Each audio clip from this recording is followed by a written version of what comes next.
Today's video, we're going to be checking out the Hot Toys Batman v Superman Armored Batman Sideshow exclusive Battle Damaged version.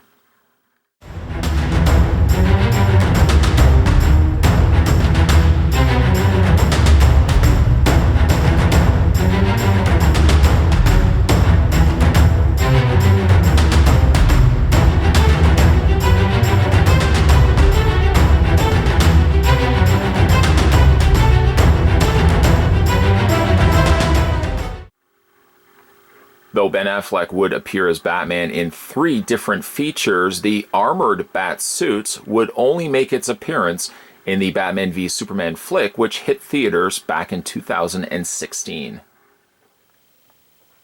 This was a review I wanted to get to a lot sooner, but just with the Christmas season coming around and doing other videos, unfortunately kind of got sidetracked, so we're going to be having a look at him now. Comes with a display base, the same display base that came also included with Superman and Wonder Woman, both of which have been looked at on this channel. Also came with the original Batman from Batman v Superman, which unfortunately I did not pick up. Didn't want to miss my chance on getting the Battle Damaged Armored Batman, although I do still want to pick up the original Armored Batman as well. And much like the other display bases, the raised Bat logo, Bat Superman logo, can also be found here also on this display base. There is also a little support platform, little support clip here that clips into place so it keeps the elevated or raised logo from falling down. Some nice texture work here done also on the base itself, looking almost as if it's stone. And it's only really the interior areas of the Superman emblem that actually pulsates the red. Everything else is kind of very muted in grays. The front here, you've got Batman v Superman Dawn of Justice. In this instance, you've got Armored Batman, but below that, you have now the included battle damaged version of this particular costume. Favoring instead to go with the hook, in which the figure can rest itself on top of, instead of the clip, or the clip that sits underneath the figure. This is a much safer route, I honestly think, for displaying the figure, because I don't have to worry as much about trying to get it around those 2 clamps. Certainly a waist clip also would not have worked in, I think, an instance such as the armored bat suit. I'm glad they actually went this route right here. On the underside, it's not really much anything exciting other than it says Batman v Superman Dawn of Justice, all related characters and elements, trademark DC Comics and Warner Brothers Entertainment, Inc. So yes, as I mentioned earlier, I wanted to have a look at this figure earlier, a lot earlier than what we're doing right now. It just so happened that there were so many other things that caught my attention, and I kind of put this one to the side along with the Ellen Ripley. I did do unboxings of these 2 particular figures, and this is why I like to do the unboxings lately, just because I know if I don't get a chance to get back to looking at these right away, I don't want the figures to sit too late before I start doing a review of them. So we're finally having a look at Armored Batman, in this instance, this is the Sideshow exclusive, which has some very much mangled armor versus his original counterpart. I wish I actually could have said, for comparisons, and move this guy over and bring in the regular Armored Batman, but unfortunately, again, I didn't get a chance to pick that one up. I might still want to get it, because as much as I do like the very mangled, damaged version of this suit, I think I would very much also like to get the regular Armored Batman, just to have the comparison, or at least, at the very least, so I could have the armored head completely intact. In fact, why don't that be the first place that we look at when it comes to this particular figure, is the head sculpt.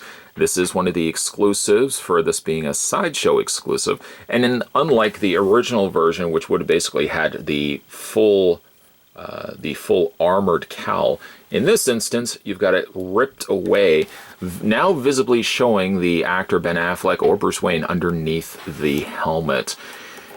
I do like it. I do think it looks like Bruce Wayne. However, one thing I did mention, and one thing many people have mentioned who have reviewed this, have all said the same thing.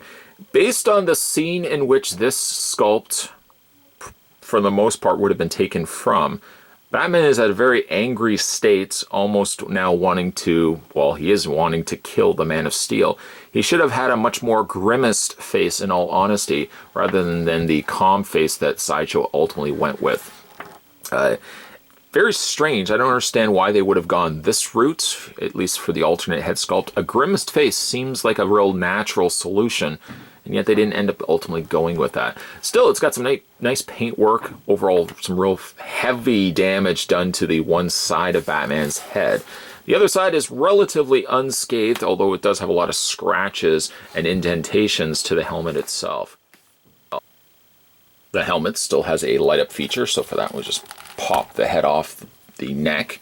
And inside, now you do have to install batteries actually both in the interior of the helmet as well as in the Kryptonite Spear, and I'll show you that in a second. But there's a battery compartment. It's way up at the top. I've already taken the screw out. I have to still put the screw back in, but the batteries are housed in the top there, and then you've got your on and off switch on the side.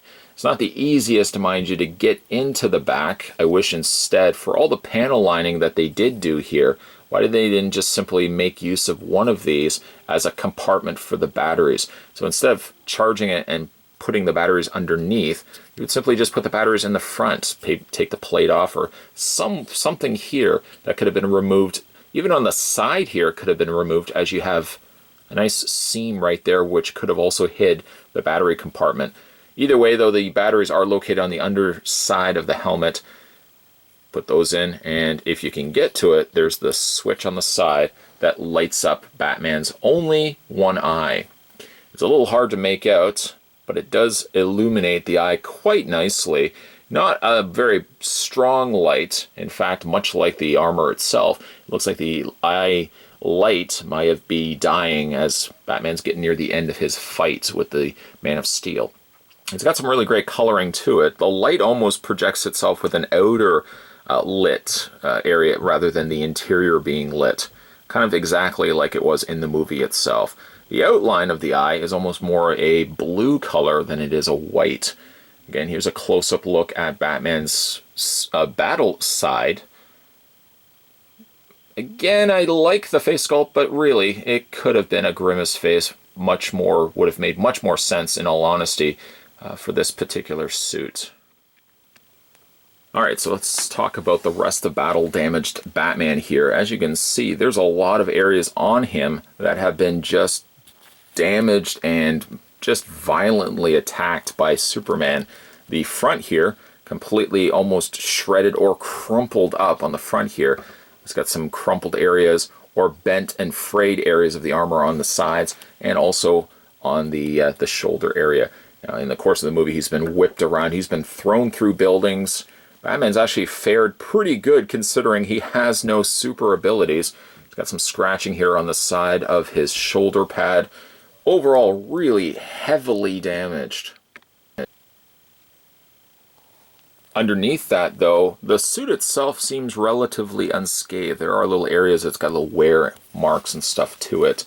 But other than that, it stays pretty much damage-free. It's got some nice texture work, though, on the under layer of the suit. I can't imagine, though, if he is fighting Superman, that this armor be nearly enough to actually fight against him. Tony Stark had a fully armored, fully encased Hulkbuster suit to take on the Hulk. Superman here, or Batman here, fighting Superman, only really has these plates and areas of covering over his torso to protect him. I can't imagine that be all that enough to fight Superman, but despite that, he pushes on. Some nice texture work and scratchings also here. Scratchings basically is what you're going to find all across this entire suit. Any which of the areas that were on the original suit pretty clean and pristine are now, in this instance here, almost just as if Superman's grabbed it, the one side, just crumpled it in and whipped Batman across the top of the building here. The gold is a nice touch, still carries over from the original suit, slightly tarnished from its original look, or slightly tarnished here for the 6-scale figure release. So I like the fact that they've added all these extra browns and stuff to it, so it's not just simply a gold color. The gold, of course, carries over to the little side spikes of his armor guards, these gauntlets that he's wielding. The one problem I have with this particular figure, I was going to wait until maybe Articulation to talk about this. I'll talk about this right now. Hot Toys, and this is one big problem I have with this figure. I'm going to take the hand off, which is extremely easy to take off. Anytime Hot Toys releases anything that's armored In other words, anything that's covering over top of regular arms. So underneath this, you would imagine that Batman's arms would just be simply underneath, and they've put a rubber gauntlet or like a plastic gauntlet over top of it. But what they haven't done is they haven't factored that in with the arm pegs that attach to the hands. If you can see it, there's very little clearance that attaches the hand to the forearm. What they really should do is they should make two types of pegs. One, normal pegs for standard figures where the hand is attaching directly to the arm. Anytime you have a figure that has additional things over top of it, or anything that would be pushing further down to the area in which the peg is, they really need to make this peg longer. Long enough so that one like myself does not have to struggle as much to getting the hand in place. This review has turned out to be a lot longer than what I was expecting, because a lot of times I found myself at the beginning of the video trying to get the hands always in place. The hands kept popping out because those pegs simply aren't long enough. They should be maybe even about that much longer and have the area in which they plug in, the actual peg hole, more recessed into the hands so that the hands would be extremely easy to peg into place, not the struggle that I've faced, and probably a struggle that many collectors have faced trying to get hands in place here.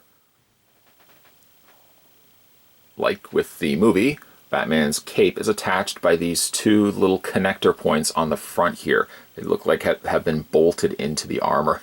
It is interesting that Batman, despite knowing he is going to be fighting Superman, still opts to use a cape. I probably would have left the cape off, knowing that that's just something else that Superman can grab a hold of and whip him with. Speaking of the cape, though, if we flip it around, there goes the hand. I knew the hand was going to fall off. Speaking of the cape, though, it is quite disheveled. Not only is it heavily dirtied up, but the bottom end of the cape is considerably frayed and shredded, and then you've got all these rip marks all the way through the cape. It runs basically the entire run of the entire cape from tip to tip. There's considerable damage. More heavily damaged at the top corner area here, but that's not to say that the rest of the cape doesn't get unscathed by all this extra damage. I mean, there's rips all over the place. Heavily deep rips, too. And what I do like is that they don't look like they've just simply taken a knife and just cut the cape. It looks like it's been frayed. It looks like it's been shredded around where the areas that are ripped open. So it does look like it's over a progressive amount of time. And, you know, the cape's been just worn away during the battle here. Okay, so let's talk Batman's accessories that come included with the figure. I guess the main one we can talk about is the Kryptonite Spear, which plays a predominant role near the end of the movie. This spear does light up. In fact, to get access to that, you have to turn this part off. And there's a little screw here. Very hard to get to screw, I might add. You have to unscrew that, take this off, and inside will house the 3-button cell batteries. The downside, though, is this doesn't seem to want to stay on all that well. A lot of times it just wants to pop off. It may not be everybody's, mind you, but I'm lucky enough that it's happening to me. Between the colors of the black and you've got the gunmetal gray, there's got some really nice paint elements to it, matching that of Batman's costume itself. Of course, on the end, you've got the giant shard of kryptonite. It has a little bit of a gold fleck to it, so it's not just solely the coloring of the green kryptonite. There's a little switch on the side, so we go ahead and flip that on. And again, it's a little hard to kind of get to because the switch is really sunken in there. But the Kryptonite Spear does light up quite well, actually.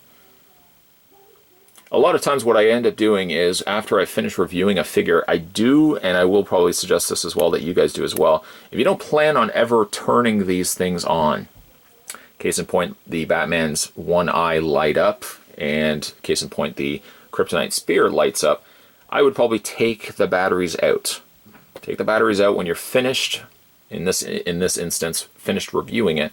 I would take the batteries out, I pack them back away, because I do not want to have, and there's stories where I've read people have had damaged figures because the batteries have leaked inside. Some people have not had issues with leaking batteries.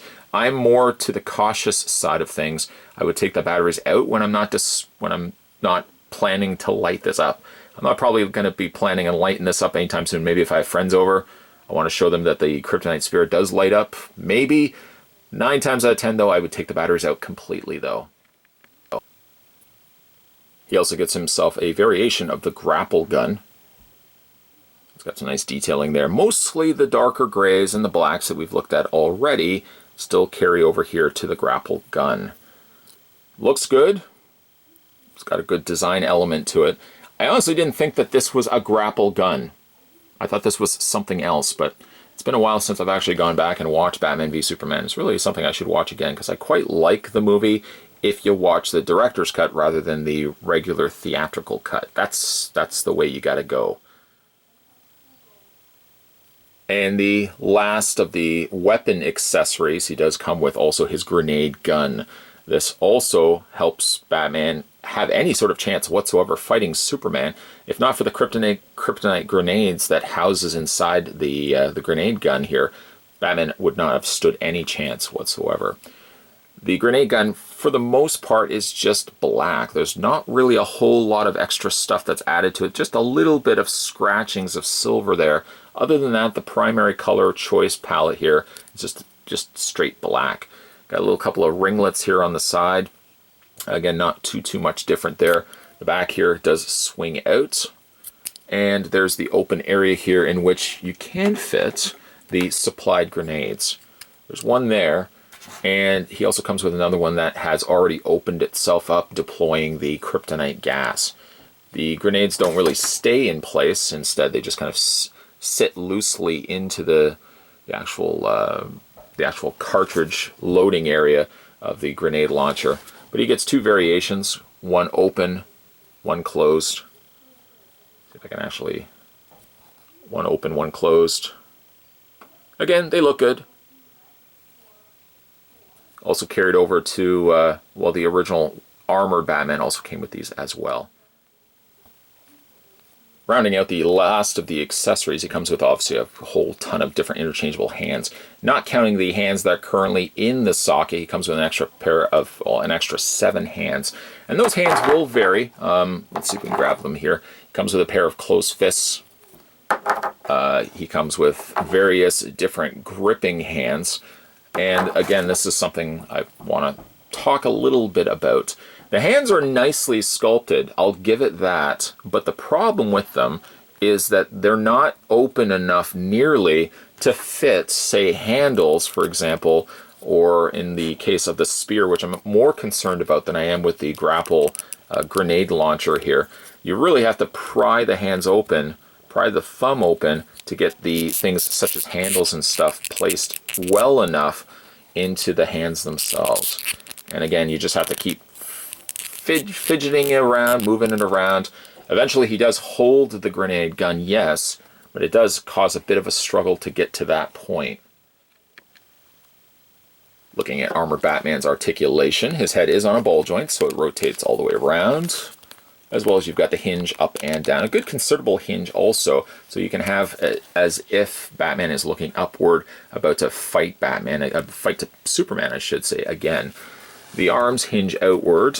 Not as much restricted as one would believe. The arms do hinge to roughly about there.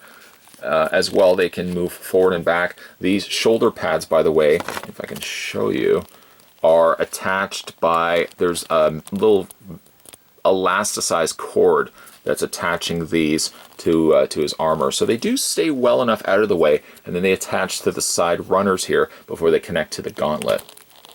He has what I can imagine to be a double hinge elbow, although it's hard to make it out, but I can see there's a hinge there and what appears to be a hinge up at the top there to give you a double hinge on the elbow. And then he's got a rotation on the hand. Once again, talking very quickly about it, man, they really need to extend the pegs that attach the hands to the forearm area. Armored figures especially makes things very difficult to try to change and keep hands in place. For Batman's torso, he has a mild crunch. I don't think I would do this too much just because of the way that the plates are separate from one another. I do not want to warp them to the point that they seem to start coming away from the armor or start splitting here. So I would do that at a very mild amount. Finally, for his leg articulation, the legs move forward and back. He also has the split out on the leg. He has a top swivel cut on the thigh, although a lot of this gets buried underneath the armor that he's wielding, or holding, or carrying, I should say. He's got the double hinge on the knee, and then he's also got a ball joint in the foot. So the foot does move forward, does move back, and then you've also got a good amount of ankle pivot or rocking as well, so that you can get Batman in a pretty cool dynamic stance if you so wish. Speaking solely about the 6 scale figure of Batman here, I think overall it turned out pretty good. About the only thing I would have changed to it is probably the same thing everybody else who has picked up this figure has said to themselves. Really could have used a grimaced face rather than the more neutral face that is ended up being the face sculpt for this exclusive alternate version. The damage to the armor is a nice touch. Of course, the tons of accessories that includes, including the Kryptonite Spear, is also a nice touch. Little nitpicks, little tiny nitpicks, aside from the face sculpt being completely off in my personal opinion. I think the hands really need work. Not only are they gripped on the hands too tight, and to the point where I feel, especially putting the Kryptonite Spear in his hand, can be something that I jeopardize breaking the spear because I'm really fitting it into a very closed grip of these hands. But I really think that the pegs on these, and moving forward, this is across the board for any time a figure has pegs in his arm sockets and then has something over top of it that could obstruct those pegs connecting properly into the hands. Hot Toys really needs to look at using longer pegs rather than the standard pegs that they normally use, because the hands at times, and I say at times a lot of the time during this review, I just couldn't keep the hands in place. Changing out the hands or moving the hands ever so slightly, most of the time they were just popping right out. So something I would probably work on, at least for Hot Toy future pieces, give us longer pegs, or at the very least, give us a little bag of longer pegs that we could use should we decide we want to use the longer pegs instead of the normal default pegs that come included with these figures. If you haven't had a chance yet to pick up this figure for yourself, I would recommend it, even if you haven't already picked up the regular armored Batman. This one's got some nice little additional touches to it that the original armored Batman didn't have. If you can overlook the fact that the face could have been a little bit better, I really think it's a neat pickup to have, especially if you want to pit it against the Man of Steel. Today we were having a look at the Hot Toys. This was, by the way, MMS 417, and this was the Sideshow exclusive Armored Batman Battle Damaged version. If you guys enjoy Hot Toy reviews and you'd like to check out some more, I've got a playlist on this channel designated solely to Hot Toys or other 6 scale figures, so you can check those out. If you also haven't had a chance to hit that little subscribe button down below, make sure you do so, as you'll never miss a beat when it comes to future videos. And speaking of future videos, of course, many future videos will be coming onto this channel soon enough, so always keep your eyes open. As always, guys, thanks for watching as you always do. Thanks for commenting down below. I'll see you guys next time.